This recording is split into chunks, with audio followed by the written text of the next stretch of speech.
ABC DVD, two brothers' alphabetical journeys through our movie collection. Like a blind man at an orgy, we're going to have to feel our way out. I'm Josh. I'm Noah. And today we're talking about The Naked Gun from the Files of Police Squad. Yep.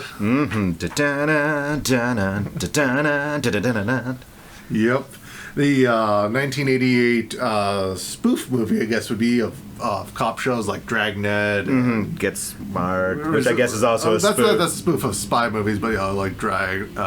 Like Dragnet. Dragnet. Basically, it's Dragnet that they're making fun of, but later things like NYPD Blue and things like all the procedural police procedurals. It was directed by David Zucker, who's known for Airplane, Top Secret. He also directed Basketball. Written by Jerry Zucker and Jim Abrams. I put them together because they're both known for the same things of Airplane, Kentucky Fried Movie, and Top Secret. Jim Abrams is also known for Hot Shots. Starring Leslie Nielsen as Frank Drebin, known for Airplane, Wrongfully Accused, and Dracula Dead and Loving It. Mel Brooks. Many other things.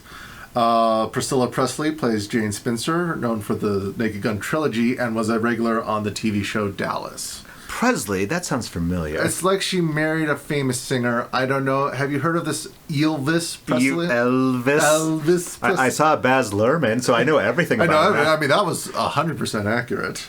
And the villain is Ricardo Montalban. Of Vincent Ludwig, known for Star Trek II, The Wrath of Khan, Escape from the Planet of the Apes, and Fantasy Island. Fantasy Island. So it's this movie's about Frank Drebin, played by Leslie Nielsen, a rather clueless police detective, tries to foil a plot to turn innocent people into assassins through mind control. After his partner Nordberg, played by O.J. Simpson, is shot, Frank sets out to find the culprit, leading him to a business tycoon Vincent Ludwig, played by Ricardo Montalban. However, Frank has no evidence until he meets Jane Spencer, Priscilla Presley, Ludwig's assistant. She knows nothing about Ludwig's devious plan, but falls for Frank and agrees to help him. I mean, that is the story. That is the story of not dealing with the comedy too much, but yeah. I mean, you'll notice that it's like it's hard to do scenes like this because it is the jokes that sell this movie. Yeah, it's not the story. Well, and that's what I appreciate about this movie and Airplane and other ones by the Zucker Abrams connection. They do set out to make a straightforward movie of the genre they're going for, and then just chock full of some references, but mainly just visual jokes and good witty banter. Yes. Because this one is making fun of the police procedural, where Airplane was making fun of the airport disaster movies.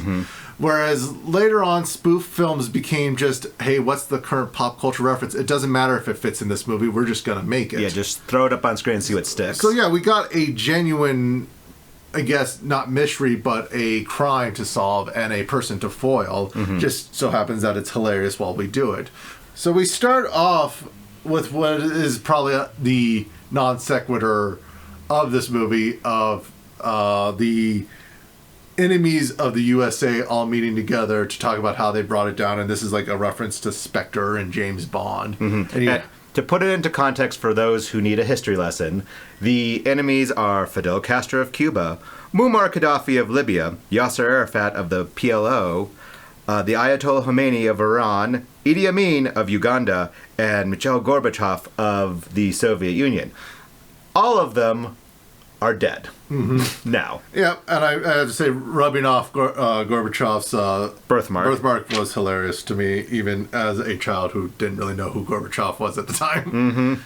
And then we get to the opening credits, which are kind of iconic for this trilogy because each one is different, but it follows the point of view on the top of a police car going through locations where a police car could not go. Exactly. And I did see the camera in the shadow when they're going to the house. It's like, oh, I didn't have to look like, there's a camera. That's clearly the camera. Yeah, it's the camera rig. It's like a piece of wood with, look like the top of the police car, but then the rest is gone. Because of course it is. Because of course. But no, this is iconic. It was in all three movies. I believe it was in the show as well. The show's opening did not have the police siren. That one made fun of other things of having all the actors show up and do action sequences, and then they have like randomly Abraham Lincoln defending himself at the Ford Theater. So no, this was purely for the movies. And I do like it because I think it sets, if it hasn't already been set, that this is not serious. You have it on a roller coaster. You have it going through a shower scene, through a house, and then ends up at the donuts because cops love donuts. And you're right. I forgot to mention that this is based off of an earlier TV show by the Zucker Abrams. It's still starring Leslie Nielsen of just they wanted a police procedural on TV, and they got about a season's worth before they were canceled. Then we get to talk about the elephant in the room of the opening sequence with O.J. Simpson. That's aged. That's aged. I mean, he's fine. He's fine. There's nothing to talk about him. Nothing to talk about. Sneaking onto the boat. Yeah.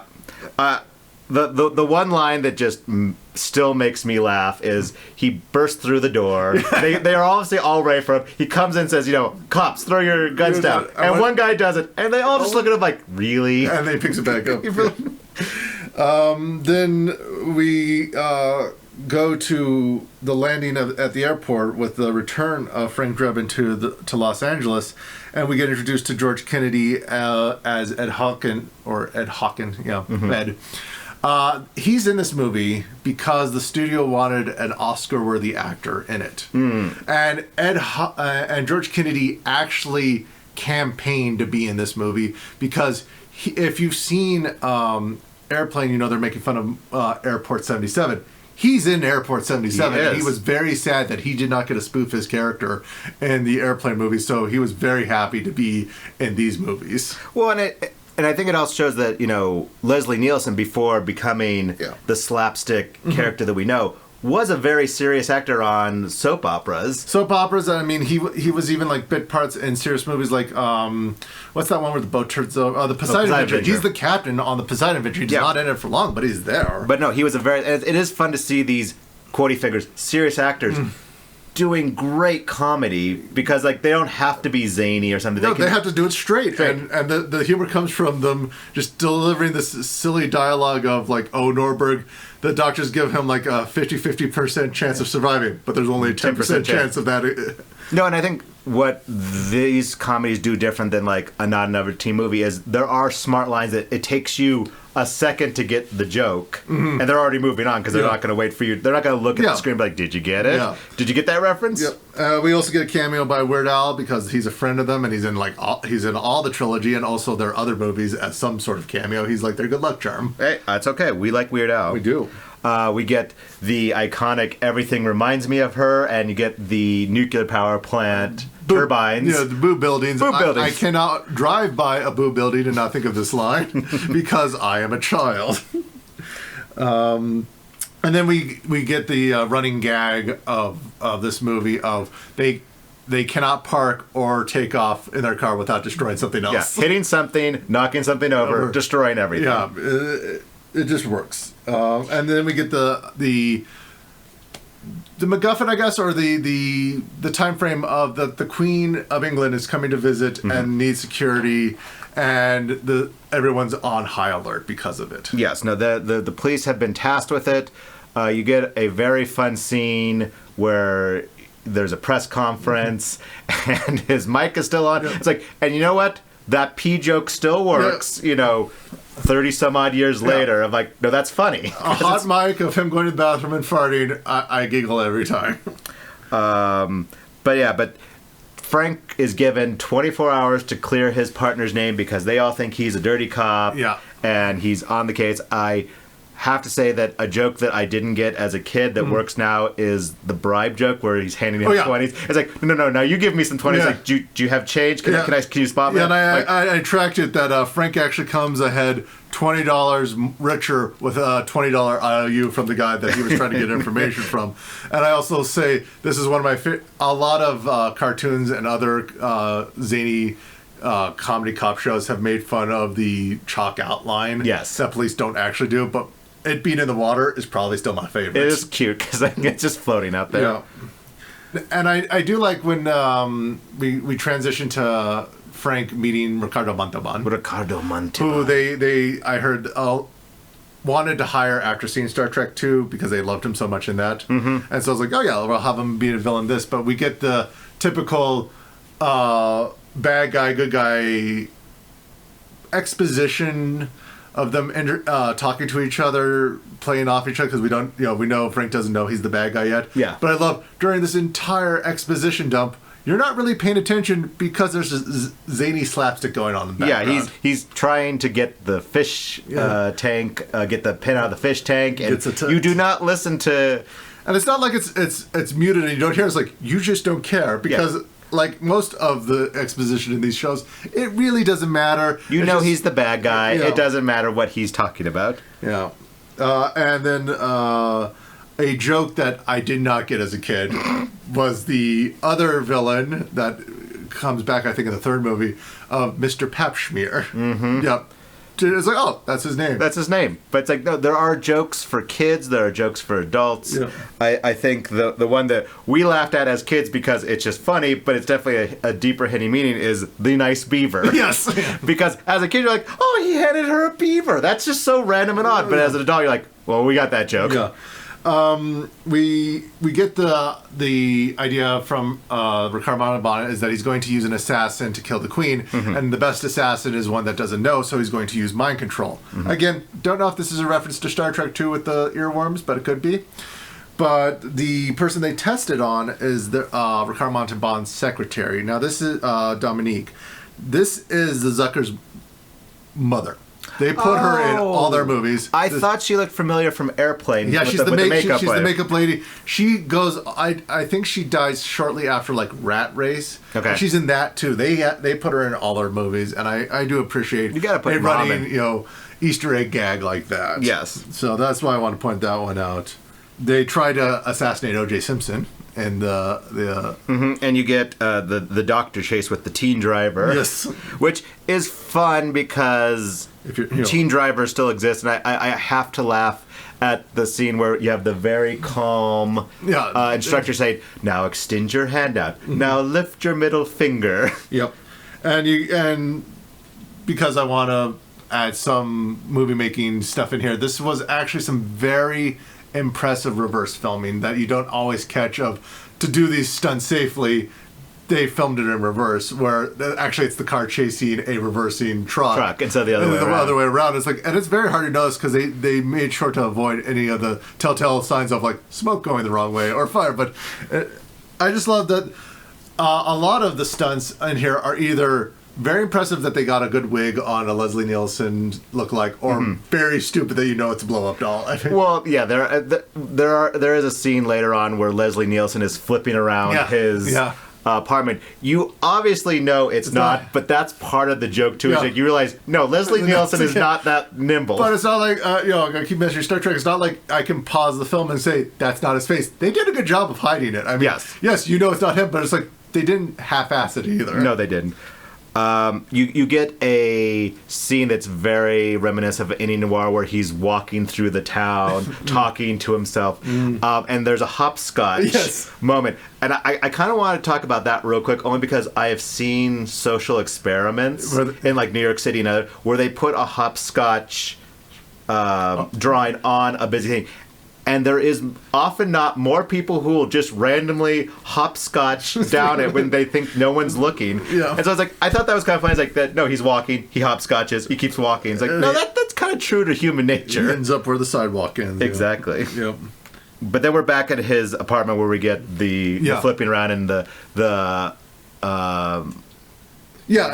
sexy banter. The femme fatale's banter, and as a chef myself, she's making him a roast and pulls out the grayest, grossest looking piece of meat. And I want to, as an advisory to the people, this is why you sear your meat before you boil it, so it doesn't turn gray and gross. Yes, there's a rumor that locks of the juices. It doesn't. It adds some caramelization and makes it like you want to eat this.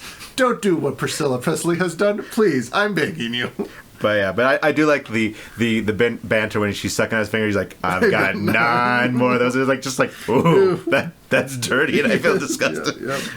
I also think a joke of the time that not that it didn't age, but it definitely shows time is like they practice safe sex. Yes, and it's because it's the 1980s.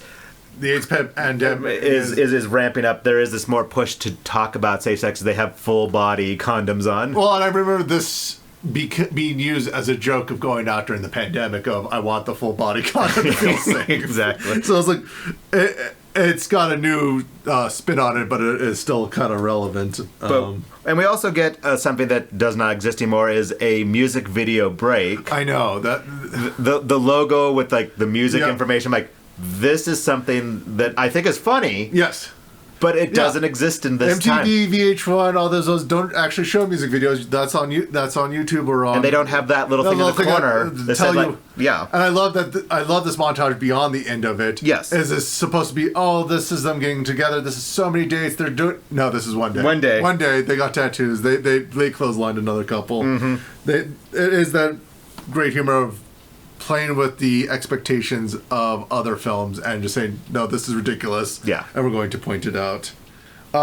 There's a moment that is also dated that I actually had to look up because I was always confused about is their stakeout while they're eating pink pistachios or red pistachios. Yes. And they're staining their mouths and going, was this a thing? And I actually did look this up. America got a lot of their pistachios from Iran and to either there's different debates, but let's say from the American point of view, they used the dye to cover up which ones were rotten or didn't look as good. The Iranians say that they used it to use spices that kind of dyed it and heightened it. Okay. Either way, it was always a problem that it would stain your fingers, stain your lips, and the reason that they're no longer here is because of the hostage crisis in Iran, and so that there was a embargo on it, and California said, hey, we might be able to grow our own, and they did, and we've been having American-grown pistachios. American-grown pistachios. That's a little bit of history that I was really confused about, but then we go back to Frank feeling that he's been turned on and he's going through his fridge. Yes. And I love the joke of the bachelor having nothing in his fridge and everything is rotten. And a fun little moment of the mayo jar is from 1982, and that's when the Police Squad TV show was on. That's a deep Easter egg. But I think it obviously this is all leading up to the Queen's arrival. Yeah. We have her banquet at a hotel, which goes very poorly. Frank basically tackles her and does the entire length of the table. And ends in like a compromising situation. And I love, there's a joke that if it ever comes up that I love using, is where Ricardo Montalban says Drebin and Presley says Frank, and he goes, you're both right. If I'm at your house and I get like an Uncle Joshy or Josh, it's like, well, you're both right. Yeah. But I mean, and a lot of other things happen between, but we get to the baseball game. Yeah, this is where I feel like they ran out of police material. They did. And they wanted to like, okay, well, we have some sports material we can add to this. No, and this is where it gets a little zanier. You get a little more of the, I guess, off-the-wall things. Cause stuff from their Kentucky Fried Movie where it's a little non sequitur, more silly. Yeah, you get all the sportscasters, including Dr. Ruth. Yeah. You get the sports bloopers, which I don't know if they still do that at baseball games anymore. It's been a while since but it's like I do remember they would show like, oh, the greatest moments or the greatest fails. Yeah. And some of these go off the rail. You got a tiger. You have a guy's head fall off, which when I was watching with my daughter, she goes, what the heck is going on here? And I read that that's based off of an actual thing, not an actual player's head went off, but on a radio broadcast, the broadcaster went to say, oh, a player's gone back to catch the ball. Oh, he's hit the wall. His head hit the wall and it's come off the wall. Oh, and it's now in the infield. And people going, did his head come off the wall? Or did the ball come off the wall? Yeah. But I appreciate... he impersonates one of the anthem singers. Yes. And it reminded me of it reminded me of an Eddie Izzard skit where he specifically talked about the American national anthem. He goes, listen.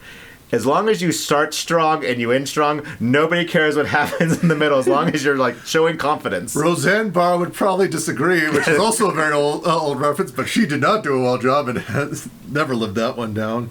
I also had to ask. I don't know if it's more about what is with Randy Newman in baseball movies, because I know this and Major League and I think another one that they like using Randy Newman songs. Randy Newman, I think especially in a post Toy Story world, his voice and songs stick out so strong. You're like, really, Randy Newman was the choice here. You gotta do something with Randy Newman. But no, there is a whole montage with Randy Newman and them trying to figure out who is the secret assassin. Yep, and then Frank stops it through a baseball fight, and Ricardo Montalban takes Priscilla Presley up through the stadium to escape. And this is one of those times, but clearly is a blow-up doll and a stunt actor for Ricardo Montalban so that they could get through hitting everyone. And it's done laugh every time. It is. It's because it's done so poorly that you know that it is fake, and he's hitting every single person with popcorn. Yep. And then we get Ricardo Montalban being shot by a dart, and he's fine, and then he falls over and is run over by a truck, a marching band, a steamroller, and this is one of those fun things this is one of 3 movies in 1988 that had a steamroller death. Do you know the other 2? I know one is Who Framed Roger Rabbit, because I can't not think about a steamroller death and not think of Who Framed Roger Rabbit. The other one is A Fish Called Wanda. I'm not as versed in that one. But it's like amazing. 3 movies in the same year. That was a theme that year. Yeah, we all saw. They all saw like a Looney Tunes. It's like, I know what I want to do for my movie. But then after a week of on and off dating, they decide to get engaged. Like you do. And O.J. Simpson's okay. He's okay. He's out of the hospital. And I do remember the scene. Yeah.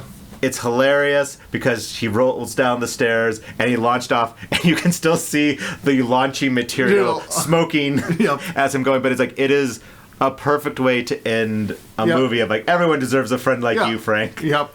And, again, it's O.J. Simpson, so I don't want to heap praise on the guy too much, but he does physical comedy really well. No, he is, because, I mean, out of everyone, he is the slapstick actor in this. They're throwing, glass vases on his head in the hospital room. He's getting manhandled, which I guess, as a ex-footballer, you could take it a little better. But it's like, I'm amazed that this football, in the realm of football actors, this one was more enjoyable. They used him sparingly in this one compared to the next ones, but and I'm going to point them out that this is something that the Zuckers do that no one else really does, is there are jokes in the credits. Yeah, the in-credit jokes are always I know it's not this one, but one of them has a brownie recipe. I think that's Hot Shots. That's Hot Shots, but this one I wrote...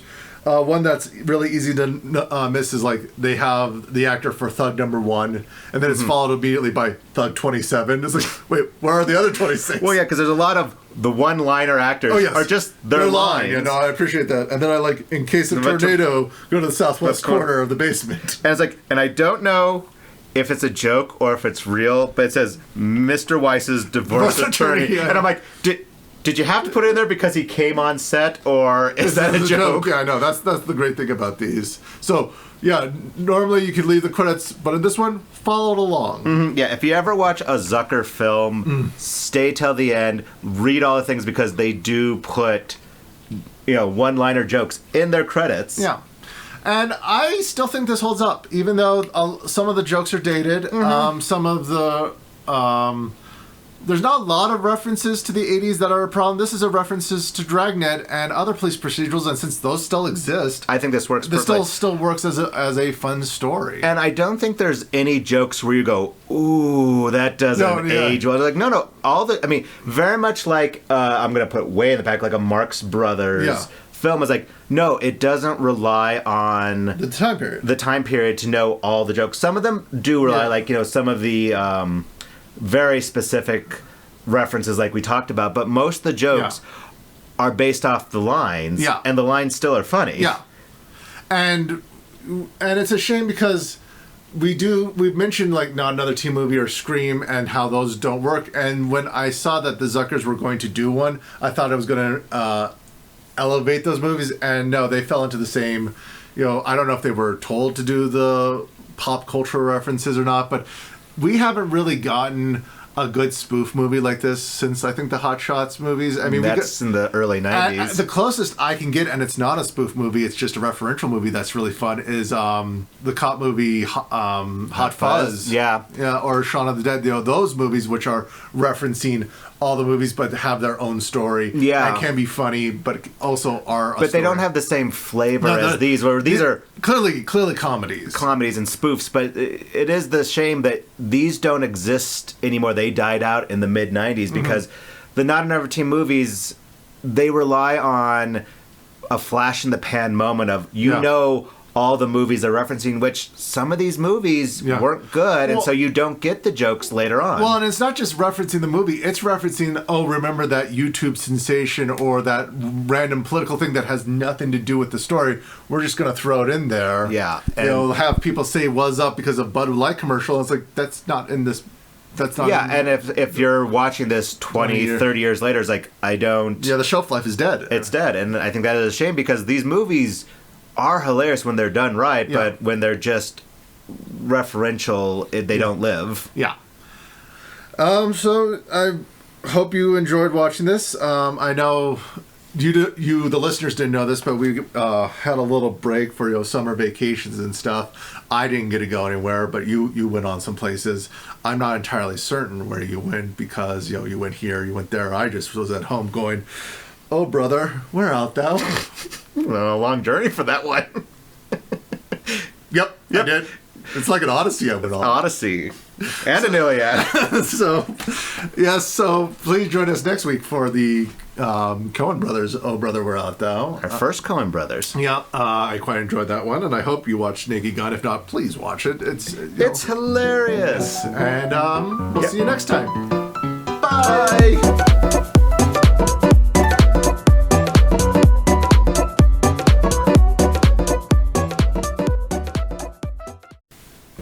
I enjoyed that. That was a journey. Oh! Well, I had another idea of I have a pun. I have a pun for you. Mm-hmm. What's the pun? Because that's what I was afraid of. You were going to play along, but I couldn't set you up. I was like, I have a pun for you. What's that? It's a play on words, but it doesn't matter right now. It's like, there's no way I can set this up without telling you the joke ahead of time, and that's not how we play this game.